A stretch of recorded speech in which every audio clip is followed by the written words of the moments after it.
इसके पाठ्य physics classes में आप सबका बहुत बहुत स्वागत है। हिंदी मीडियम के बच्चों को बार बार फ़ोन आता रहता है, सर इंग्लिश मीडियम का वीडियो बहुत बना रहे हैं। तो चलिए हिंदी मीडियम का वीडियो भी बनाते हैं और मैं चाहूँगा कि आप सब लाइक, सब्सक्राइब और शेयर करें ताकि और बच्चे जो 12th के हैं उन सबको भी प्रॉफिट हो। ठीक है, तो चलिए आज का टॉपिक हम आपको पढ़ाते हैं गॉस का नियम या गॉस का प्रमेय। गॉस का नियम या गॉस का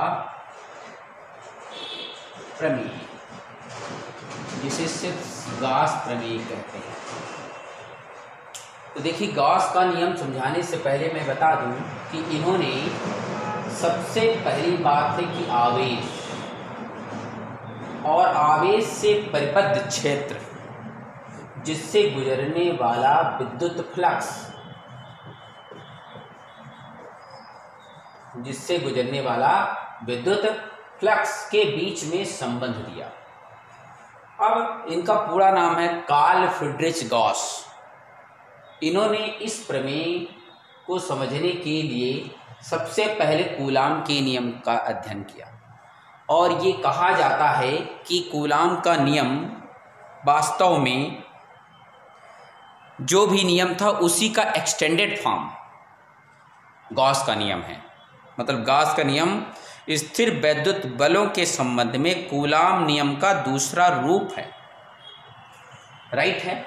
लेकिन इसके लिए उन्होंने ये कहा कि जो आवेश और उससे परिबद्ध क्षेत्र है वो स्वैच्छिक हो, अपनी इच्छा अनुसार हो। बिंदु आवेश हो सकता है, गोला हो सकता है, बेलनाकार हो सकता है, किसी भी प्रकार की आकृति होती है और जो आकृति बनती है उसे गॉसियन सरफेस कहते हैं, यानी गॉसीय पृष्ठ कहते हैं। अब आपको बता दूं कि ये जो कल्पना थी और स्विच था उस पृष्ठ को गॉस प्रमेय के लिए बहुत उपयोगी माना गया है, जिसे गॉसीय पृष्ठ कहा जाता है, राइट है ना। अब सबसे पहली बात उठती है क्वेश्चन पेपर में, जब आप बोर्ड में लिखेंगे तो लिखना चाहिए कि गॉस का नियम क्या है। तो सबसे पहले सुनिए और लिखिए। इस नियम के अनुसार किसी बंद पृष्ठ से गुजरने वाला विद्युत फ्लक्स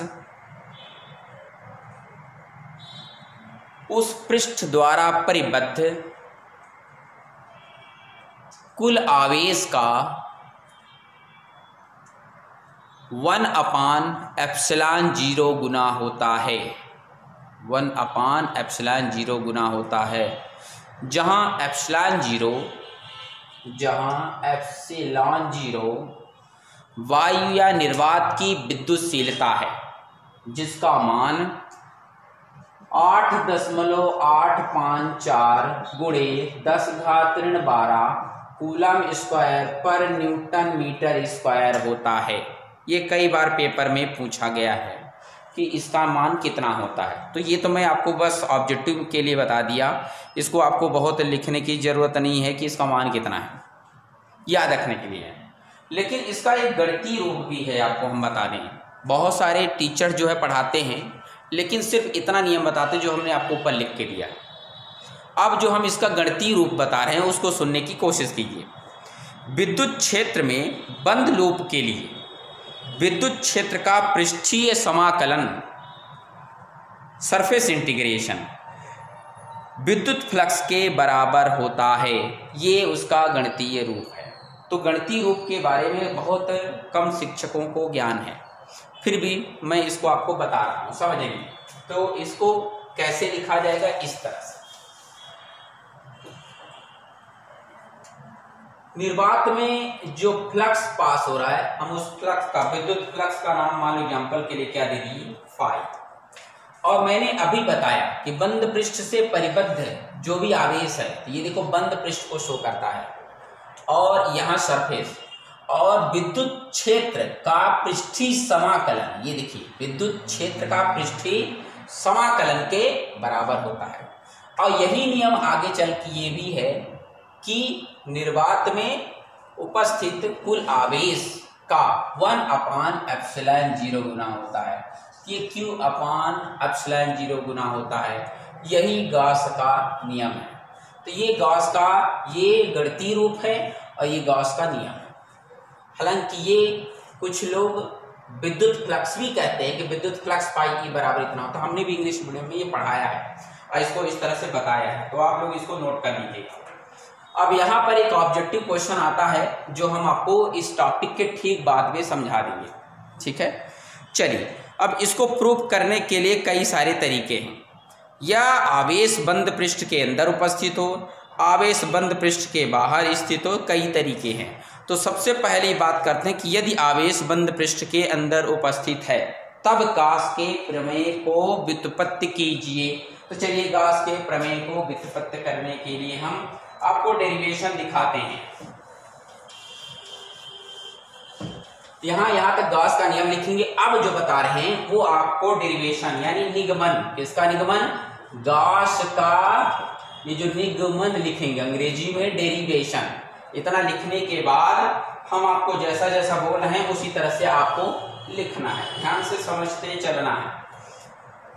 सबसे पहले एक पृष्ठ की कल्पना किया, इस पृष्ठ का नाम दे दिया मान लो एस फॉर सरफेस, और उसके अंदर किसी बिंदु O पर, उसके अंदर किसी बिंदु O पर एक आवेश रख दिया, परीक्षण आवेश, उसका नाम दे दिया मान लो क्या? +Q। ध्यान से समझिए, हमने एक बंद पृष्ठ ले लिया, उस बंद पृष्ठ का नाम क्या दे दिया? S, और उसके अंदर एक बिंदु O है जिस पर आवेश क्या रख दिया? बोलो +Q, राइट है।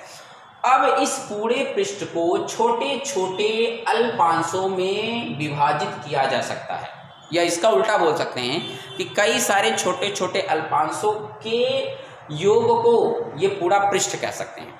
तो चलिए उसमें से एक पृष्ठ, छोटा सा अल्प पृष्ठ बिंदु P पर कल्पना कर लेते हैं, राइट है। तो इससे r दूरी पर, स्मॉल r दूरी पर एक बिंदु P की कल्पना किया और उस पर एक छोटा सा पृष्ठ जिसका नाम दे दिया बोलो कितना? ds, उसको मैंने लिख दिया, राइट है। यानी इसी प्रकार ds से पूरा मिल करके बना है, क्लियर। अब इस बिंदु पर विद्युत क्षेत्र की तीव्रता की दिशा ये है, रिप्रेजेंटेड बाय वेक्टर E।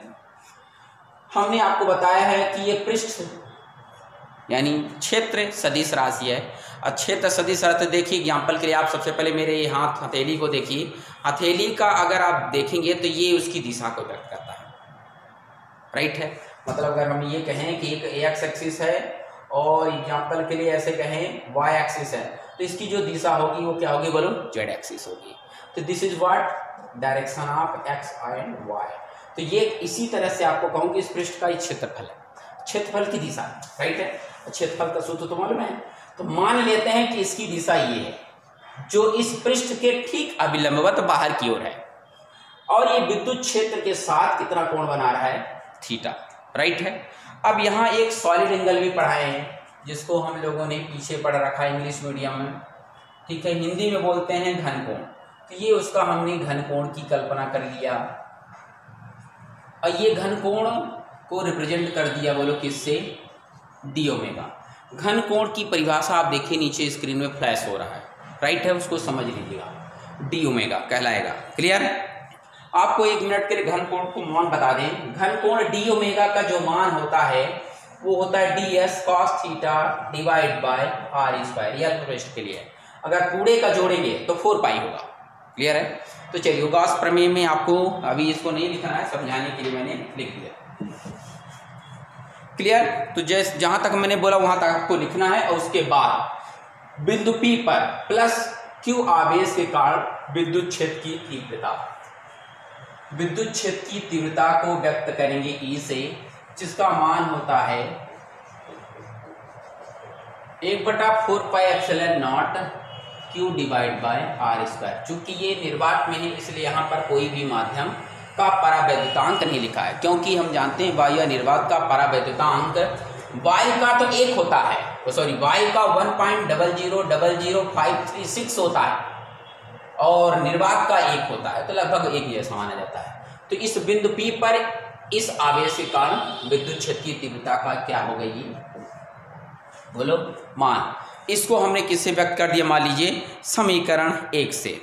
और इसका मान लिखने के बाद इसकी दिशा लिख देंगे, तो लिख देंगे नीचे वेक्टर ओ पी के अनुदिश। चलिए ये मैंने क्या लिख दिया, बोलो दिशा, राइट। अब क्या करते हैं, इस आवेश के कारण इस अल्प पृष्ठ से गुजरने वाला विद्युत फ्लक्स हम सब जानते हैं, विद्युत बल रेखाओं की संख्या। किसी पृष्ठ से गुजरने वाला कुल विद्युत बल रेखाओं की संख्या को क्या कहते हैं, विद्युत फ्लक्स। तो पहले हम इससे पास होने वाला विद्युत फ्लक्स समझते हैं। तो लिखेंगे, क्या लिखेंगे, अल्प पृष्ठ ds से प्लस क्यू आवेश के कारण लिखे चाहे ना लिखें, लेकिन हम यहाँ से लिखेंगे कि अल्प पृष्ठ ds से पास होने वाला या गुजरने वाला विद्युत फ्लक्स। तो चूंकि अल्प है इसलिए हम फ्लक्स का नाम हो गया d फाई ई, और इसका मान होता है vector E dot vector ds। अब ये आपको मालूम होना चाहिए कि विद्युत फ्लक्स एक अदिश राशि है, इसलिए डॉट प्रोडक्ट है।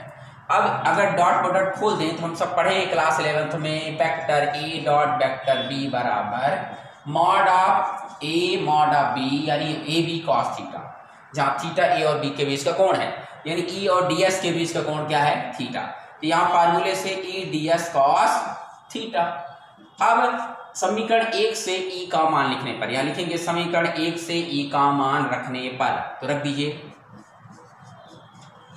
1/4πε0 cube upon R square D S cos theta, इतना मान आ गया।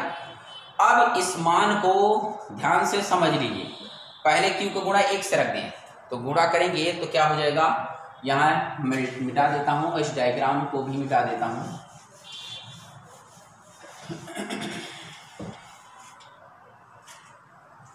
तो देखिए जब यहाँ डी फाई ई मान रख रहे हैं, ये देखिए क्यू का मान गुणा 1 से, तो क्यू एक कम क्यू और 4πε0, राइट है। और यहाँ पर देखिए तो डी एस कॉस थीटा बटे D S cos theta upon R square, clear है, ये मान हो गया। अच्छा, ये अल्प पृष्ठ से गुजरने वाला था। हमने अभी बताया कि पूरा पृष्ठ को कई सारे अल्पांशों से मिलकर बना हुआ माना जाता है। तो अगर हम पूरे पृष्ठ से गुजरने वाला विद्युत फ्लक्स निकालेंगे तो इसी तरह से सभी का फ्लक्स निकाल के जोड़ सकते हैं। तो नीचे लिखेंगे अतः संपूर्ण पृष्ठ यस से गुजरने वाला विद्युत फ्लक्स। तो विद्युत फ्लक्स इतना लिखने के बाद इसको जोड़ देंगे, तो ये लो जोड़ दिया डी फाई ई, राइट है। तो डी फाई ई बराबर ये हो गया, बंद पृष्ठ है इसलिए ऐसा लिखेंगे, और क्यू बटे 4πε0 D S cos theta divide by कितना बोलो, आर स्क्वायर। अब डी फाई ई का पूरा योग करेंगे तो ये फाई ई बचेगा। उससे आप जानते हैं अवकलन और समाकलन एक दूसरे को कैंसिल कर देता है, इसका मतलब यहाँ क्या बचेगा, सिर्फ फाई ई। क्यू अपान 4πε0 ये कांस्टेंट है, बाहर आ गया, राइट। अंदर बचा D S cos theta divide by कितना बोलो, आर स्क्वायर। देखो मैंने कुछ देर पहले इसको बताया कि ये एक सॉलिड एंगल को रिप्रेजेंट करता है, बोले तो घन कोण। और घन कोण का पूरा मान अगर देखा जाए तो इसको हम डी ओमेगा कहते हैं। क्या कहते हैं बोलो, डी ओमेगा, रिप्रेजेंटेड बाय किससे बोलो, डी ओमेगा, सॉलिड एंगल। आपको यहाँ लिखना पड़ेगा जहां डी ओमेगा बराबर डी एस कॉस थीटा बटे आर स्क्वायर, और इसके आगे लिखेंगे घन कोण। बिंदु ओ पर पृष्ठ ds द्वारा अंतरित घन कोण यहाँ लिखेंगे। अब इस पूरे का मान निकालेंगे, तो मैंने अभी 2 मिनट पहले बताया था कितना होता है 4π, तो क्यू अपान 4πε0 तो ठीक है, इसका पूरे का मान कितना हो गया बोलो, 4π। संपूर्ण पृष्ठ द्वारा बिंदु O पर अंतरित घन कोण का मान है कितना, 4π। यहाँ लिखना पड़ेगा, लिख दीजिएगा संपूर्ण पृष्ठ द्वारा बिंदु O पर अंतरित घन कोण। 4π से 4π क्या कर दीजिए, कैंसिल कर दीजिए। कैंसिल करके देखिए कितना बचता है, तो बचेगा कितना, तो देखिए क्यू 4π से 4π कट गया, तो क्या बचा, क्या किए, सिर्फ क्यू अपान व्हाट, एप्सिलॉन। यही गॉस प्रमेय है, राइट है। इस तरह से आप लोगों को बताना है कि जब आवेश बंद पृष्ठ के अंदर उपस्थित हो तब निर्वात में उपस्थित कुल आवेश का 1/ε0 गुना होता है। यही है आपका क्या, गॉस प्रमेय। नीचे लिखेंगे यही गॉस प्रमेय है। इतना आपको आई थिंक लिखते बन जाएगा, राइट है।